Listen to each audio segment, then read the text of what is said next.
আসলে বলার ভাষা নেই। রূপগঞ্জবাসীকে আমি ধন্যবাদ জানাই। আমার উপর যে জুলুম অত্যাচার নির্যাতন হয়েছে 17 বছর, তার চেয়ে বেশি হয়েছে এই প্রার্থী হওয়ার কারণে।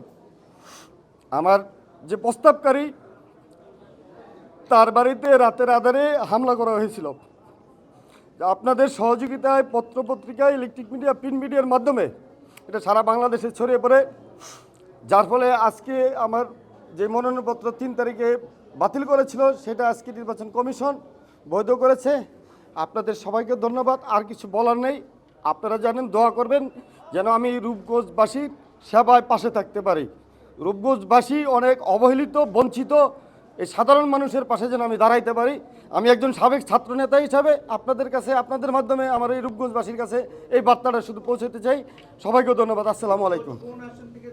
নারায়ণগঞ্জ 1 রূপগঞ্জ। আমার আসনটা হলো নারায়ণগঞ্জ 1 রূপগঞ্জ। সবাইকে ধন্যবাদ। ভালো থাকবেন ভাই।